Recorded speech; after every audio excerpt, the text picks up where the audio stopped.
नमस्कार, prime news पर ground zero देख रहे हैं आप। मैं हूं आपके साथ पूजा मोहन पांडे। ग्राउंड जीरो में हम जिक्र करते हैं, हम बात करते हैं, उन तमाम खबरों का जिक्र होता है जो खबरें आपके लिए जानना समझना जरूरी है, वो खबरें जो आपके सरोकार की हैं, वो खबरें जो देश की तस्वीर और तासीर बदलने का मादा रखती हैं, वो खबरें जो आपसे छुपाई जा रही हैं, आपको नहीं बताई जा रही हैं। ग्राउंड जीरो में आज खास क्या है, सबसे पहले समझिए तस्वीरों के जरिए कि क्या कुछ खास होने वाला है। आखिरी उम्मीद टूट गई। जी हां, गृह मंत्री अमित शाह ने कहा था सदन में आऊंगा, बयान दूंगा। विपक्ष कह रहा था सदन चलने देंगे, लेकिन सभी आए, वंदे मातरम गाया और निकल गए। क्या यहां पर आखिरी उम्मीद भी जनता की जो सत्ता पक्ष और विपक्ष से थी वो धराशायी हो गई है? क्या वो पूरी हुई? इस पर चर्चा करेंगे। और आखिरी दिन और पूरे सत्र से जनता को मिला क्या है वो भी हम आपको बताएंगे। इसके अलावा जो अगली खबर होगी वो इसी से कनेक्टेड है। सदन स्थगित हो गया है लेकिन सवाल कायम है। इसमें हम एक कंपैरिजन करने वाले हैं जिसमें 2000 यानी कि 1999 से लेकर 2014 तक सत्र की कार्यवाहियां कैसे चला करती थी और 2014 से लेकर के 2026 तक अभी क्या कुछ घटित हो रहा है, उस पर बातचीत करेंगे। एक स्पष्ट कंपैरिजन होगा। तय आपको करना है कि कौन सी सरकार बेहतर है, नहीं है, या दोनों एक जैसी हैं, यह आपको तय करना है। ग्राउंड जीरो पर बने रहिए हमारे साथ।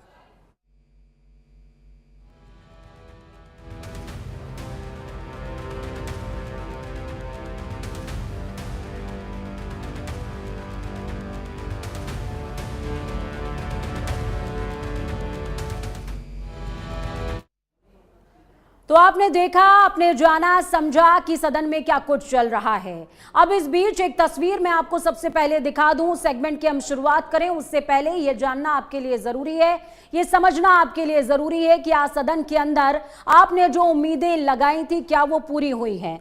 फिलहाल एक बात तो तय है कि अगर संसद के अंदर ये सांसद अब खड़े होकर के वंदे मातरम गा रहे हैं, जिसको सबसे पहले पहली कलम से जिस विधेयक को इस मानसून सत्र में पारित कराया गया, तो यह तय बात है कि आपको भी गाना पड़ेगा। यहां से यह संदेश तो स्पष्ट हो गया है। आखिरी दिन आपको इतनी बात तो समझ में आ गई होगी, आपको किसी सवाल का जवाब मिले या ना मिले। और दूसरी तरफ आपको क्या समझ में आना चाहिए, राज्यसभा के अंदर जो नेता प्रतिपक्ष हैं मल्लिकार्जुन खड़गे, उन्होंने जाते जाते युवाओं के साथ साथ जाति का मुद्दा भी ऐड कर दिया। कहा कि मैं देहरादून गया था, मैं उत्तराखंड गया था, वहां पर जब मैं वापस आया तो जमीन को धो दिया गया। जेपी नड्डा ने कहा भाई बड़ी गलत बात है, मैं चेक करवाऊंगा, जांच होगी इस पूरे मामले की, ऐसा तो नहीं हो सकता।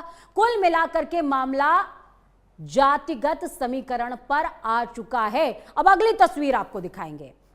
यह तस्वीर देखिए, एक तस्वीर देखिए आपने आज की लोकसभा और राज्यसभा में क्या हुआ, ये अगली तस्वीर है जिसमें मेजरली आप जस्ट मेरे विंडो के नीचे आप देख पाएंगे 19वें दिन क्या कुछ कार्रवाई हुई।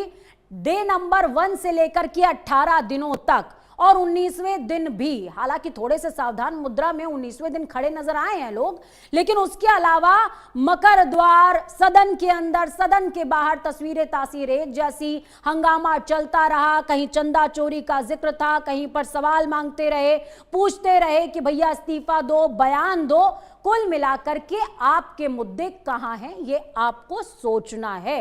अब चलिए सेगमेंट पर आगे बढ़ते हैं। बढ़ने से पहले ये तस्वीरें आपके लिए जाननी समझनी देखनी जरूरी थी। 13 अगस्त को संसद का मानसून सत्र खत्म हुआ है। सदन अनिश्चित काल के लिए स्थगित हुआ है, लेकिन जाते जाते सियासत के कई सवाल छूट गए हैं। आखिरी दिन प्रधानमंत्री नरेंद्र मोदी और गृह मंत्री अमित शाह सदन में पहुंचे। प्रधानमंत्री की मौजूदगी रही, लेकिन सदन में कोई बड़ा भाषण नहीं हुआ जिसका इंतजार था पूरे देश को। दूसरी तरफ राज्यसभा में नेता प्रतिपक्ष ने जाति, सामाजिक प्रतिनिधित्व और युवाओं को जोड़ते हुए विपक्ष की राजनीतिक लाइन को आगे बढ़ाया है। यानी कि युवाओं के साथ महिला ऐड कर ली, जाति ऐड कर ली, सब कुछ ऐड कर लिया। जाते जाते ये भी नहीं छूटना चाहिए ना। अब अगर सत्ता पक्ष जाति की राजनीति कर रहा है तो हम भी करेंगे। यानी आखिरी दिन भी संसद में कानून से ज्यादा नैरेटिव पर फोकस रहा। और इस बीच खास बात पूरे सदन की क्या रही आप बताइए। इस सत्र की खास बात सबसे ज्यादा जो रही वो ये रही कि पीएम मित्रों से फ्रेंड्स पर आ गए हैं। सेल्फी और रील्स का सहारा ले रहे हैं और अब जेनजीज से कनेक्ट कर रहे हैं। भले ही जेनजीज के मुद्दे सदन में ना उठा रहे हों, लेकिन रील्स के जरिए संवाद कर रहे हैं। संसद के भीतर सवालों और हंगामे की तस्वीर थी तो बाहर कैमरे पर दोस्ती और हल्के फुल्के पलों की तस्वीर थी। छात्रों की गूंज हुई, रील्स हुआ, फ्रेंड्स हुआ और अब आंकड़ों पर अगर आए तो इस सत्र में 19 विधेयक पारित हुए हैं, 9 पर चर्चा नहीं हुई। सवाल उठ रहे हैं, सवाल जो आपके थे वो नहीं, विपक्ष के। आपने तो 3000 सवाल सांसदों ने लगाए थे आपके, वो पूछे नहीं जा सके, जबकि 7383 मिनट यानी कि 123 घंटे कार्यवाही सदन की बाधित रही है। अब असली सवाल यही है कि क्या सदन का काम सिर्फ विधेयक पास करना है या फिर उन विधेयकों पर बहस भी कराना है, क्योंकि जनता अपने सांसदों को सिर्फ वोट देने के लिए नहीं चुनती है, वो चाहती है उनके सवाल सदन में उठें, उनकी कॉन्स्टिट्यूएंसी का नाम आए, सरकार जवाब दे, विपक्ष अपनी बात रखे। लेकिन इस सत्र में सरकार के पास विधायी उपलब्धियों का आंकड़ा है और विपक्ष के पास हंगामे का, विरोध और उठाए गए मुद्दों का राजनीतिक नैरेटिव सेट हुआ है। दोनों अपने अपने रिपोर्ट कार्ड चमका चुके हैं, लेकिन जनता का रिपोर्ट कार्ड कौन सेट करेगा? और सबसे दिलचस्प बात, सत्र खत्म हो गया है, संसद की तस्वीरें अब सोशल मीडिया पर आएंगी, सेल्फी आएगी, रील आएगी, लेकिन जिन करीबन 3000 सवालों के जवाब सदन में नहीं मिल सके, उनकी तस्वीर कहां है? सत्र खत्म हो गया है, अब कैमरा जनता की तरफ होगा कि किसने क्या किया, कितना किया, जनता के लिए क्या बाकी छोड़ दिया, क्योंकि इतना करोड़ तो आपका खराब हो गया है। इसका असली रिपोर्ट कार्ड अब जनता बनाएगी। चलिए ग्राफिक्स के जरिए आपको बताती हूं कि ये सदन आपके लिए कितना उपयोगी रहा है, ये आपको समझना चाहिए, क्योंकि सरकारें हो सकता है उन विधेयकों के बारे में आपको ना बताएं जो पारित हुए हैं, हम बता रहे हैं। 19 विधेयक मानसून सत्र में पारित हो गए। इसके अलावा 9 विधेयक ऐसे थे जिस पर चर्चा ही नहीं हुई और सीधे पारित हो गए, 2 पर मात्र चर्चा हुई है। इसके अलावा 7000 से ज्यादा मिनट बर्बाद हुए, 3000 सवाल आपके लगे हुए थे जो नहीं पूछे गए। आपके मतलब आपके जो सांसद आपकी कॉन्स्टिट्यूएंसी से चुनकर आते हैं, उन्होंने ये सवाल लगा रखे थे। सवाल यह है कि विधेयक पास हुए हैं, लेकिन जनता के सवालों का क्या, जनता के मुद्दों का क्या, उनके मुद्दे कहां गए? अगले सेगमेंट का रुख करेंगे।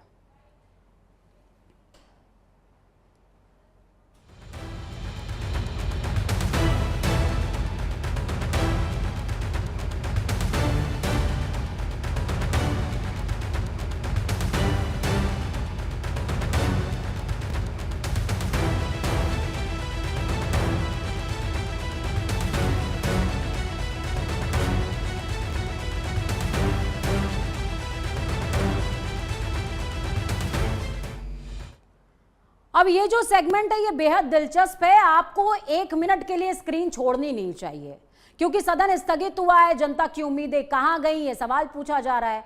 सदन अनिश्चित काल के लिए स्थगित तो हो गया है, लेकिन सवाल सिर्फ ये नहीं है कि सदन कितने घंटे चली और कितने हंगामे के बीच समय बर्बाद हो गया। सवाल यह है कि इस पूरी राजनीति के बीच जनता की उम्मीदें कहां हैं? जो लोग आज विपक्ष में हैं, ध्यान से सुनिए, जो लोग आज विपक्ष में हैं वो कभी सत्ता में हुआ करते थे, तो क्या संसद में हंगामा नहीं हुआ?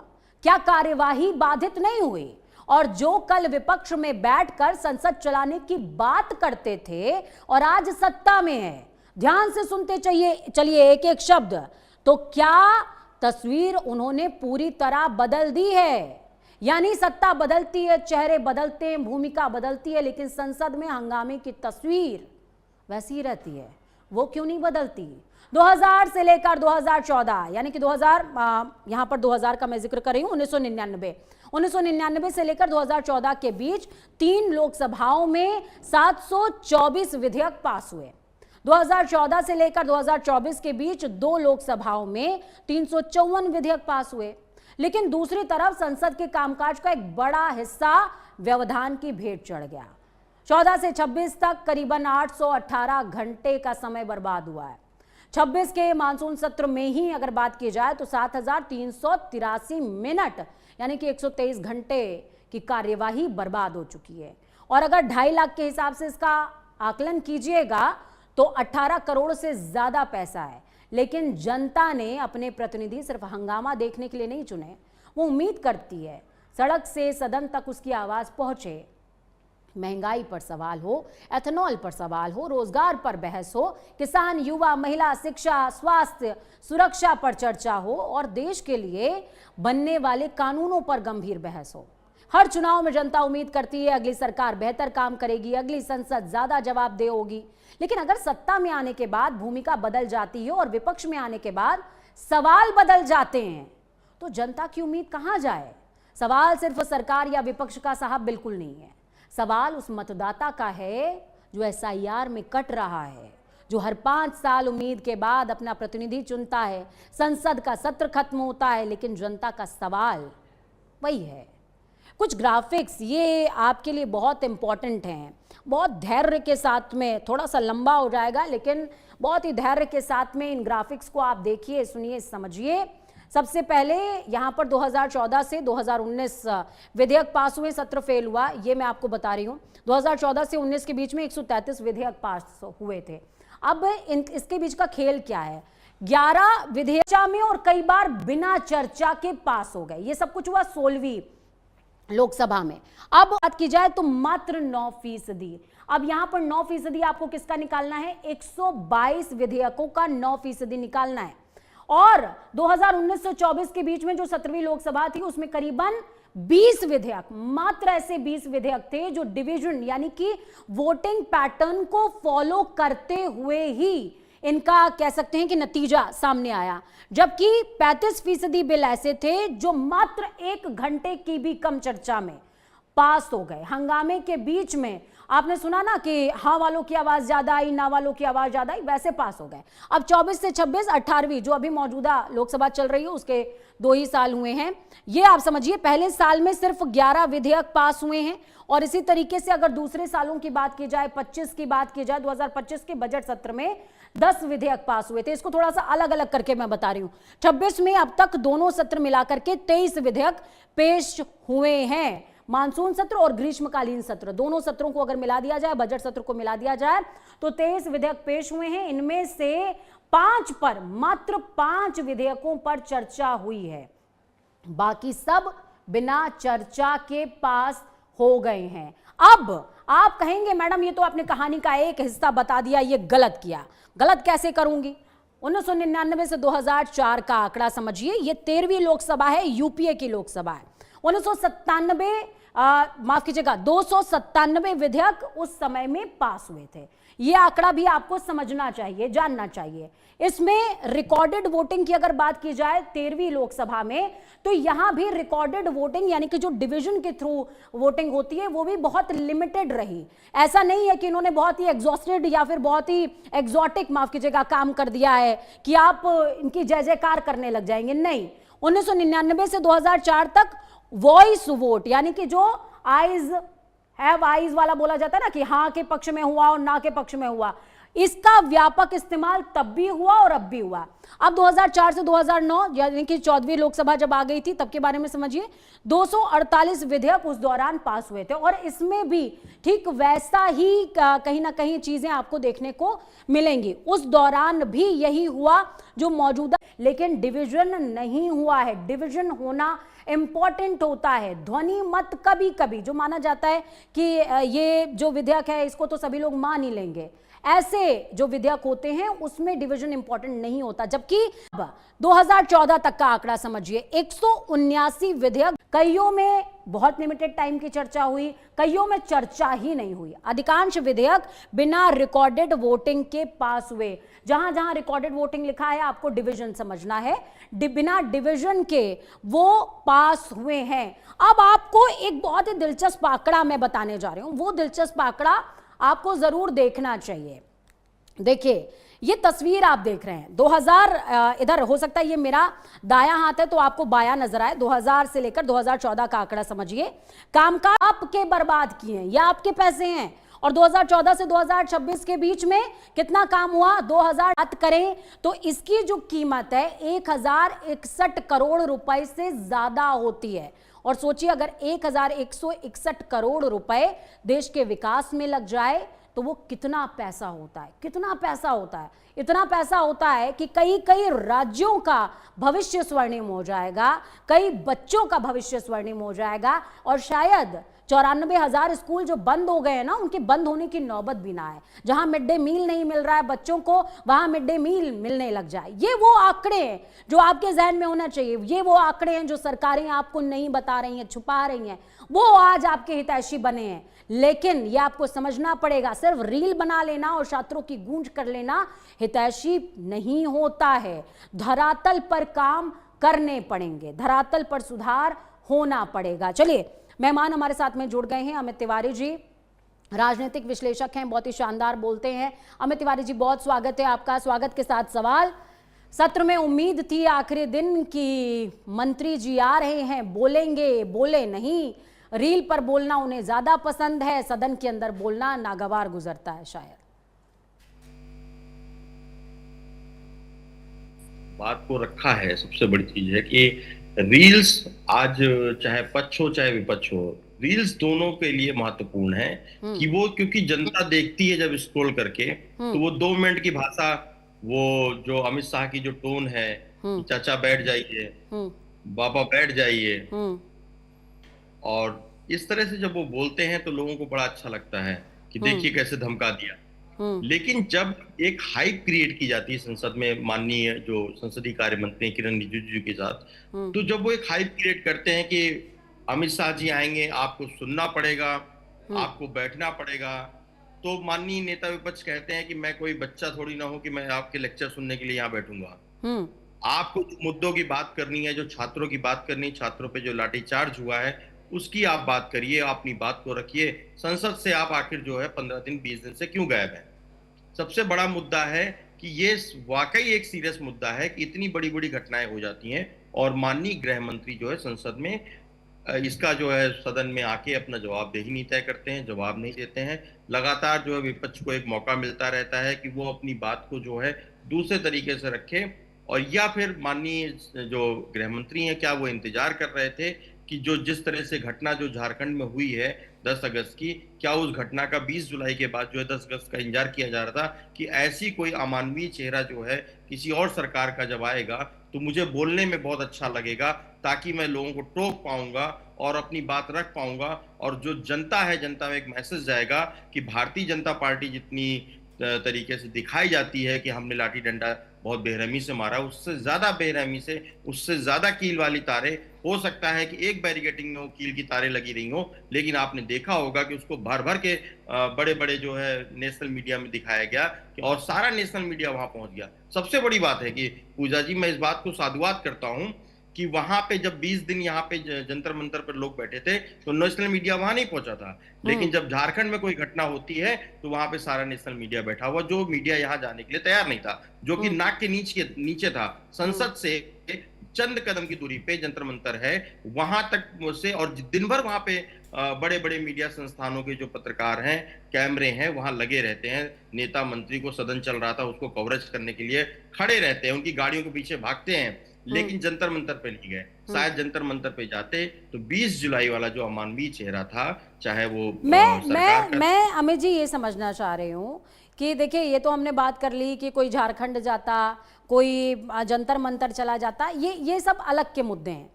इस पर सदन के अंदर बात होती तो बात निकलती तो बहुत दूर तक जाती, लेकिन बात निकली ही नहीं तो दूर तक जाती क्या।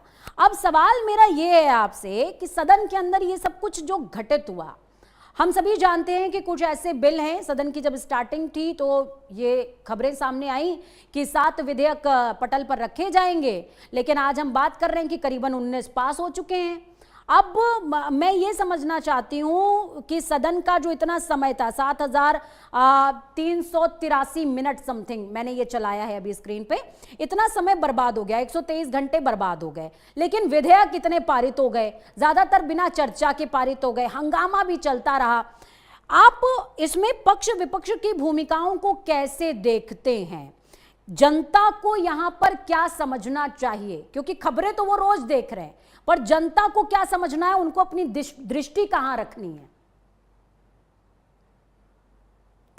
आकलन और एक विश्लेषण आपको देता हूँ। आपके पास आज माननीय 400 प्लस विधायक हैं।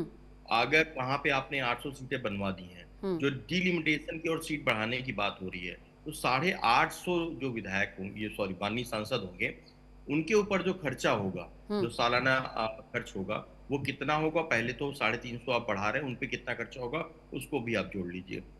जब माननीय 500 सांसद हैं, 500 में से सिर्फ और एवरेज अगर आप देखें तो 20% भी लोग नहीं बोल पाते हैं। किसी भी, चाहे सवाल का समय हो, चाहे वो जवाबदेही का समय हो, और चाहे जो नया जो सांसद चुन के जाता है, अपने जिले की बात रखना चाहता है, अपने कॉन्स्टिट्यूएंसी की बात रखना चाहता है, अपने जो गरीब जन है, जो गरीब जनता है, जो उनकी आम जो जीवन की समस्याएं हैं, चाहे ब्रिज बनने से लेके चाहे गांव में स्कूल बनने तक की जो कहानियां हैं, जिन चीजों के लिए जो है एक आम जनता एक अपने सांसद, एक प्रतिनिधि को चुनती है और संसद भेजती है, उसके सारे मुद्दे पीछे रह जाते हैं। क्या बड़े बड़े नेता, चाहे हम मुलायम सिंह यादव के सॉरी समाजवादी पार्टी की हम बात करें, अखिलेश यादव की बात करें, चाहे हम राहुल गांधी की बात करें, चाहे हम चंद्रशेखर आजाद की बात करें, जितनी भी बड़ी छोटी पार्टियां हैं, उन पार्टियों ने ही सारा समय जो है उनको ही आवंटित हो जाता है। जो माननीय जो नए सांसद हैं या जो निर्दलीय सांसद वहां पहुंचते हैं, अपनी जनता की आवाज रखना चाहते हैं, उनको मौका ही नहीं मिलता है। आपके बड़े बड़े जो है विधेयक पास कराने में, बड़ी बड़ी जो आपकी देश की जो अचानक से चीजें उत्पन्न हो जाती हैं, चाहे हम कोरोना काल के समय की बात करें तो बहुत सारे समय हमारा कोरोना काल में चला गया, हम विकास और व्यवस्था की बात ही नहीं कर पाए। अभी की आप बात लें तो नीट और बाकी अन्य जो परीक्षाएं थी उनके भेंट चढ़ गया पूरा सदन। पूरा जो बजटकालीन सत्र था, उसके बाद फिर जो ग्रीष्मकालीन सत्र था, उसके बाद फिर लगातार जिस तरह से हमने देखा है कि बरसात के जो समय में आया, तो इसमें भी लोग जो है केवल हम नीट और परीक्षाओं की बात करें, 20 जुलाई से जब से सदन स्टार्ट हुआ था, उसके बाद से जो घटनाक्रम आप देखेंगे तो हाँ ना इस तरह से करके आपके विधेयक पास हो गए। हजारों घंटे, हजारों करोड़ रुपए आपके चले गए पानी में। लेकिन जो और ये जनता को समझना पड़ेगा कि सत्ता पक्ष और विपक्ष दोनों को ही शायद सेम पेज पर, सेम टेबल पर आना था और डिसाइड होना था। भाई हंगामा भी आपको करना है, कैसे बोला जाता है कि एक दायरा है, एक मर्यादा है, और उसके अलावा सत्ता पक्ष की जिम्मेदारी थी। जो बात आप आज कह रहे हैं कि मैं सदन में बोलने को तैयार हूं, वो आपने आखिरी दिन भी आके नहीं बोला।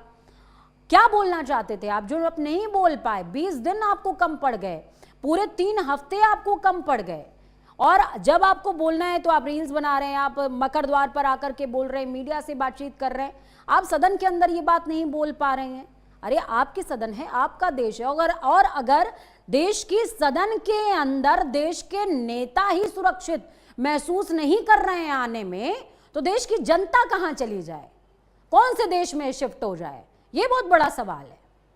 पूजा जी, सबसे बड़ी बात है कि जो छात्रों का एक गंभीर मुद्दा था, वो आज जो मुद्दा है, जैसे हर चुनाव में होता है, मोदी वर्सेस हेमंत सोरेन सरकार, Modi versus Arvind Kejriwal, Modi versus other जो भी नेता है। अब जो छात्रों का भी मुद्दा है, वो भी मोदी वर्सेस छात्र हो गया है। चाहे वो गाली देने वाले छात्र हो, और चाहे उनके समर्थन में बोलने वाले छात्र हो, और चाहे देश में उनका जो आने वाले भविष्य को तय करने के लिए भी लोग मोदी की तरफ ही देख रहे हैं। तो एक सारा पूरा जो नैरेटिव है, वो पूरा नैरेटिव मोदी वर्सेस छात्र कर दिया गया। इसलिए कोई भी भारतीय जनता पार्टी हो। बहुत शुक्रिया सर, आप हमारे साथ में जुड़े, आपने इस चर्चा को बेहद खास और अहम बनाया। तो देखिए, तस्वीरें डालिएगा स्क्रीन पर। ये तस्वीरें बार बार आपके जहन में छपनी बहुत जरूरी है। इसलिए छपनी जरूरी है कि जिस दौरान मंचों से भाषण दिए जाएं, जिस दौरान आपको बहलाया जाए, फुसलाया जाए, कहा जाए बहुत काम कर रहे हैं, उनसे पूछिएगा सदन में भेजा तो था, कितना हमारा सवाल पूछ करके आए हो। उनसे पूछिएगा कि तस्वीर मैंने देखी है, कितना शोर मचाए हो, क्योंकि भाषण में विकास का वो जाल तो बुन रहे हैं, जीतने के बाद वो कब हमारी सुनते हैं। ये लाइनें हैं, अपने जहन में बैठाइए। 5 साल तक चेहरा भी नहीं दिखाते, चुनाव आते ही पैरों में गिर जाते हैं। जनता की गाढ़ी कमाई का वो जश्न मनाते हैं। जश्न ही है ये, भले ही आप इसको हंगामा कहिए, ये जश्न ही है। हमें ही बेवकूफ कहकर अंदर ही अंदर मुस्कुराते हैं। वक्त छोटे से ब्रेक का, ब्रेक के उस पार खबरों का सफर लगातार जारी है। बने रहिए प्राइम न्यूज़ के साथ, और ये तस्वीरें अपने जहन में जिंदा रखिए, क्योंकि ये तस्वीरें आपके जहन में जिंदा रहेंगी तो देश जिंदा रहेगा, लोकतंत्र जिंदा रहेगा। लेकिन ये तस्वीरें धूमिल हो गई आपके जहन से तो बहुत कुछ धूमिल हो जाएगा। वक्त छोटे से ब्रेक का।